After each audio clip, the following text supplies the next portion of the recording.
자, 오늘은 개념하고 간단한 공식을 하나 설명할 건데요. 유압 시스템에서 동력을 계산하는 공식에 대해서 설명을 좀 하려고 합니다. 개념을 잡아야 계산할 때 실수를 안 하고, 계산은 공식은 간단한데 동력은 600분의 PQ다 하는 유압에서 계산하는 공식이 있습니다. 근데 이 공식이 도대체 어떻게 나온 건지, 이런 개념을 이해를 하고 있으면 공식도 쉽게 외워지고, 다른 거 계산할 때도 혼동이 안 가기 때문에 이 공식에 대해서 한번 얘기를 해볼까 합니다. 동력은 킬로와트, 그 다음에 P는 바로 하니까 킬로그램 퍼 제곱 센티미터라는 값이고요. 그 다음에 유량은 LPM, 분당 분모내는 리터, 이렇게 계산을 합니다.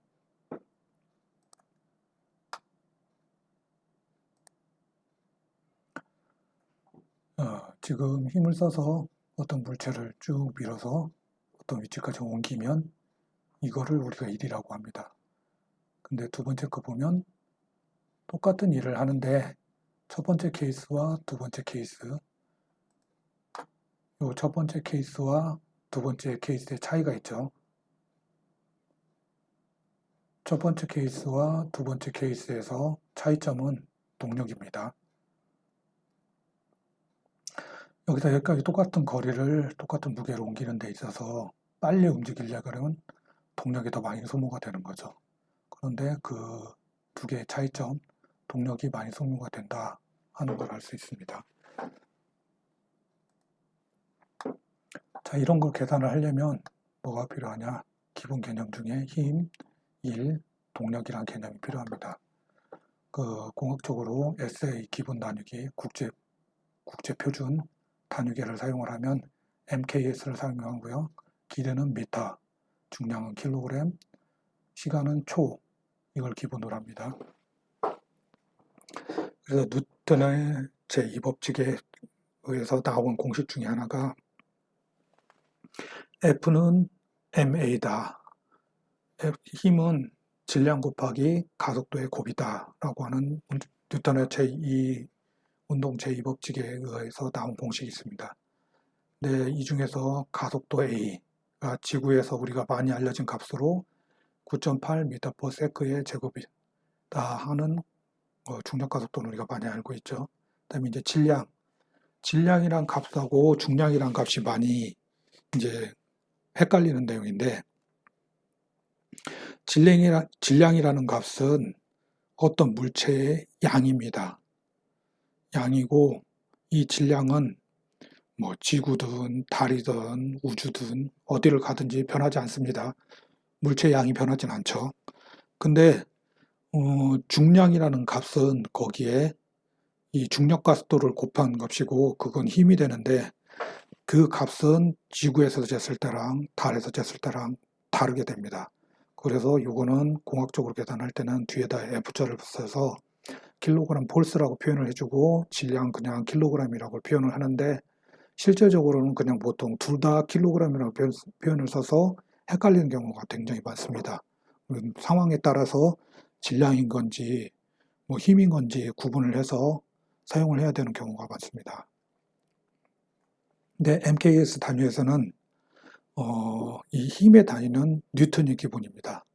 1뉴턴은 1kg의 질량, 1kg의 질량에 1m/s의 제곱, 9.8m/s가 아니고요. 1m/s의 제곱에 가속도를 주는 힘이 1뉴턴이고요. 지구에서는 어떤 물체를 떨어뜨리게 되면 9.8m/s 제곱을 떨어지는데, 그걸 우리가 1kg 폴스로 얘기를 하고, 저울에서 말하는 1kg이라는 게 9.8뉴턴이 됩니다. 이게 좀 헷갈리죠. 그 다음에 1이라는 건 힘 곱하기 움직인 거리로 표현을 해주고요. 그래서 1뉴턴은 1 질량 1kg 곱하기 1m/s의 가속도를 만들어주는, 곱해주는 값이 1뉴턴이고요. 1이라는 값은 1주울이 단위고요. 주울은 1뉴턴의 힘으로 1m를 움직여주면 이게 1주울입니다. 그리고 이제 동력이 있는데, 똑같이 아까 케이스 1에서 여기에서 이렇게 똑같이 힘을 줘서 여기까지 움직이면 1의 양은 같죠. 1의 양은 같은데 첫 번째 거와 두 번째가 다른 거, 동력이 다르다고 그랬죠. 그 다른 동력은 얼마만의 시간에 동안 그 일을 해놨느냐에 따라 달라집니다. 그걸 시간으로 나눠주는 거죠. 그래서 1줄의 일을 1초 만에 해내면 그 1와트입니다. 그래서 1와트는 1뉴턴 미터 퍼 세크 이런 단위가 되고요. 근데 이 단위가 사실 우리가 실생활에 쓰기에 상당히 작은 양이거든요. 그래서 주로 우리가 킬로와트를 쓰죠. 킬로와트는 1와트의 1000배죠. 킬로가 1000이니까. 그래서 1킬로와트의 단위는 1000줄 퍼 세크가 됩니다. 그래서 1000 나누기 9008 중력 가속도를 곱해준 값에 우리가 쓰는 우리가 무게 단위로 환산을 하게 되면 9008로 나눠주게 되면 이게 102kg per 미터 per sec라는 값이 나옵니다. 뭐 우리가 킬로와트하고 그다음에 뭐 마력 환산할 때 뭐 102로 나눠준다 뭐 어쩐다 하고 하는 값이 이런 식으로 나오는 겁니다. 마력은 75kg per 미터 per sec가 되고요. 그 다음에 이제 직선 운동과 원 운동 그걸 계산할 때 필요한 기본 단위들이 개념들이 움직인 거리 이게 변인데 이게 x죠. x라는 값이 있을 거고 그 다음에 이게 움직이는 속도 이게 속도가 나오는데 이 거리를 얼마나 빠른 시간에 움직이느냐에 따라서 시간으로 나눠주면 이게 값이 나오는 거죠. 그게 v죠. 그 다음에 여기서부터 여기까지 움직일 때 움직이는 속도가 시간 단위로 얼마나 변했는가를 계산하는 값이 가속도입니다. 그 시간으로 한 번 더 나눠주게 되면 A가 된 가속도가 되죠. 자, 이거를 원형 운동, 원운동에서 계산을 해보게 되면 똑같은 개념으로 움직인 거리, 변이 이게 각변인데 여기서 원운동에서는 얼마의 각도를 회전했느냐 세타라는 값으로 나타내 주고요. 각변이라고 하고요. 그 다음에 시간 단위로 얼마의 시간 동안 얼만큼 돌아갔는지 요게 시간으로 나눠주면 이게 각속도 오메가가 되고요. 각가속도, 그 각속도를 다시 시간으로 또 나눠주게 되면 각가속도가 됩니다. 자, 이 짧은 구간에서 짧은 한순간에 보면 힘이 요 직각방향으로 작용했죠. 요거에 직각방향을 작용을 하면 요런 토크로 우리가 뭐 볼트 조이거나 뭐 이런 것들 많이 있잖아요. 어떤 회전한 중심점에서부터 힘이 작용하는 그 직각 방향으로 작용하는 이 직각 거리를 곱해주면 그 값이 토크가 됩니다. 여기서도 뭐 똑같은 개념으로 이런 토크란 개념을 찾아낼 수가 있고요. 자, 다음 예에서 이렇게 원통에 끈이 매달려 있고 거기에 500kg의 중량이 달려 있습니다. 그리고 이 원통의 반지름은 0.15m, 중량은 500kg. 그리고 이거를 분당 30rpm 30바퀴를 감아 돌리면서 끌어올리거나 뭐 한 그런 시스템이 있다고 할 때 필요한 동력, 모터를 달아서 돌려서 끌어올린다. 그러면 얼마의 모터가 필요하겠느냐? 뭐 이런 거 계산해내려면 동력 계산이 필요한 거죠. 자, 얘가 움직이는 속도를 계산을 해보면 이 원줄을 따라서 움직이게 되겠죠. 근데 30바퀴, 분당 30바퀴의 속도로 움직인다 그랬습니다. 그러면 이 원주는 2파이 R이잖아요. 그러면 2파이 곱하기 R, 반지름 R, 그 다음에 30바퀴를 돈다고, 분당 30바퀴를 돈다 그랬죠. 근데 MKS 단위에서 우리가 구할 때는 초과 기본 단위니까 60으로 나눠줘야 됩니다. 1분 60초니까. 그렇게 하면 초당 움직이는 속도, 얘가 초당 얼마의 속도로 움직인다는 게 계산이 되겠죠. 그러면 속도가 나올 거고, 동력은 힘 곱하기 속도로 구해진다. 아까 위에서 나왔죠. 여기서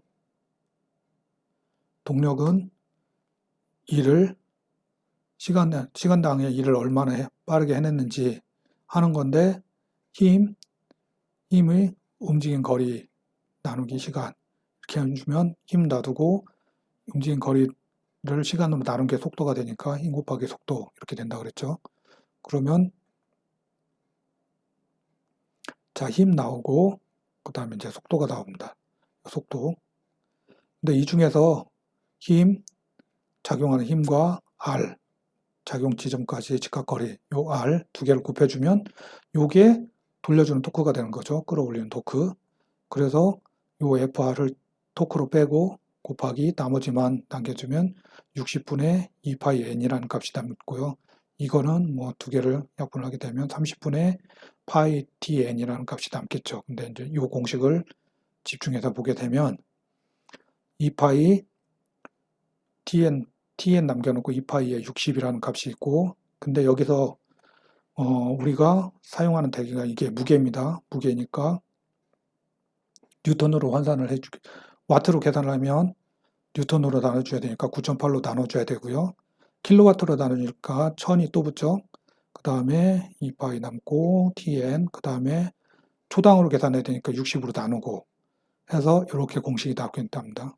그 다음에 요 지금 빨간색으로 표현한 요 상수들만 다 정리를 하게 되면 974라는 값하고 동일하게 됩니다. 그러면 그 974분의 tn이란 값으로 동력을 계산해낼 수 있게 됩니다. 그래서 속도는 이 원주 속도로 계산을 해주게 되면 60분의 2파이 r 0.15m 곱하기 30바퀴 초당 얼마나 움직이는지를 계산하기 위해 60으로 나눠주게 되면 0.47 m/s라는 속도로 얘가 움직인다는 걸 계산해낼 수가 있고요. 토크는 500kg 곱하기 0.15m 하면 75kg/m 해서 토크가 나옵니다. 그러면 동력은 여기 토크 값 나왔고 n이라는 회전수 나왔고요. 그러니까 토크 값에다가 974로 나눠주게 되면 동력이 나오는 거죠. 그러니까 974 해서 나눠주면 75 곱하기 30 나누기 974 하면 2.3kW다. 이 일을 하기 위해서 이 해당되는 스피드로 일을 하기 위해서 2.3kW가 소요가 된다. 그러면 전동기는 2.3kW보다 큰 전동기를 써야 되겠죠. 그래야 이 일을 할 수가 있겠죠. 직선 운동과 원운동에서 이런 식으로 동력을 구할 수가 있고요. 그러면 유압에서는 어떻게 구하느냐? 유압에서는 600분의 PQ로 구한다 라고 얘기를 했는데, 자 보겠습니다. 여기서 P가 압력이고 Q가 RPM이라고 그랬습니다. 실린더 같은 거로 생각하면 일단 직선운동 개념으로 생각을 하게 되면 P가 여기에 작용을 하게 되면 힘으로 밀어내겠죠. 움직일 수 있는 힘이 곱해질 거고요. 힘이 있을 거고, 그 다음에 유량, Q, 유량을 주어지면 얘가 움직이는 속도가 결정이 될 겁니다. 근데 압력하고 힘은 다른 단위고요.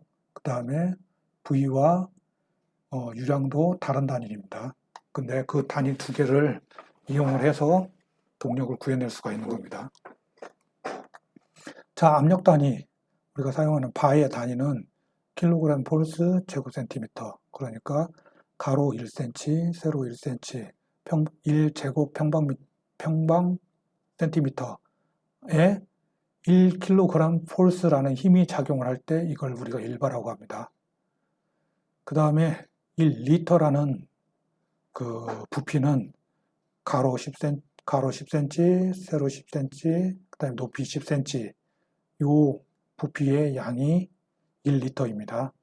근데 우리가 사용하는 단위는 센티미터가 아니고 킬로그램도 아니고 뉴턴이죠. 뉴턴이고 그 다음에 이것도 미터고, 그러면 이 단위들은 자 1반은 SI 단위계로 환산을 하게 되면 1kg 폴스 제곱센티미터라는 단위는 1kg 폴스는 9.8 뉴턴이고요. 그 다음에 9.8 미터도 센티미터, 100cm, 100cm, 100cm, 100cm가 되면 1평방미터가 되죠. 그래서 9.8 곱하기 100, 100 하면 그 두 개를 이 세 가지를 곱해주게 되면 약 10만, 이거 10이라고 그냥 보는 겁니다. 9,800을 10이라고 보면 거의 10만이라는 값이 나오게 되고 뉴턴 퍼 제곱미터라는 값이 나오게 됩니다. 그리고 자, 이게 파스칼입니다. 파스칼. 뉴턴 퍼 제곱미터라는 값이 파스칼입니다. 10만 파스칼. 메가파스칼은 100만이니까 1메가파스칼은 약 10바가 되는 거죠. 예. 그렇게 환산이 됩니다. 1파스칼이 10만 1바가 10만 파스칼이니까 1메가파스칼은 100만 파스칼이니까 그거는 10바가 되는 겁니다. 정확하진 않고요. 거의 비슷하다는 얘기입니다. 9.8이냐 10이냐의 차이입니다. 자, LPM은 분당 리터라고 그랬죠. 근데 이게 10cm, 10cm, 10cm니까 100cm가 1m잖아요. 그러니까 여기 10배, 10배, 10배 하면 1000분의 1. 미터 3승에 1000분의 1의 미터 3승. 그 다음에 이게 분당 그만큼의 리터를 뽑아낸다는 거니까 60초로 나눠져야죠. 초로. 그러면 이거 한 두 개 곱해서 하면 6만 분의 1이 되고 미터 3승 퍼 세크라는 유량이 나온다는 겁니다. 큐빅미터죠. 초당 6만 분의 1 큐빅미터라는 이 LPM으로 환산이 되게 됩니다. 자, 와트는 뉴턴 곱하기 미터 퍼 세크, 힘 곱하기 거리 나누기 시간, 일을 시간 단위로 나눈 게 와트죠. 근데 1kW는 양이 너무 적으니까 이거 1000분의 1로 또 해주면 킬로와트가 되는 거죠. 자, 여기서 구한 요 단위, 요 값하고 요 값, 그 다음에 요거 LPM에서 나온 값을 두 개를 곱해서 보면, 자, 1바가 10만 뉴턴 퍼 제곱미터가 되고, Q, 요 LPM은 6만 분의 1이 되고, 그게 1와트가 되니까, 두 개를 곱해주면 1와트가 되니까, 킬로와트로 바꾸기 위해서 또 1000으로 나눠주게 되면, 이런 공식이 되고요. 여기서 숫자 3개를 약분을 해주게 되면 600만 남습니다. 그래서 600분의 PQ 하면 유압 시스템의 동력값 킬로와트가 나오게 되는 겁니다. 결론은 어떤 힘으로 얼마 만에 속도로 움직여주냐를 가지고 동력으로 계산을 할 수 있다는 겁니다. 그게 유압 시스템에서 동력을 계산하는 공식, 600분의 PQ를 계산하는 공식이 이런 식으로 해서 나오는 겁니다. 그래서 알아둬야 될 게, 꼭 외워야 될 게, P는 바를 넣어주고, Q는 LPM을 넣어주고, 그리고 그 모든 계산 단위를 다 숫자를 환산해서 나온 게 600이 남는다. 그래서 600분의 PQ 하면 킬로와트 단위로 남는다. 이렇게 알고 가시면 되겠습니다. 예. 저는 계산하는 걸 참 싫어하는데, 개념은 정확히 알고 가셨으면 해서, 자료를 만들어 봤습니다. 예, 오늘 여기까지입니다.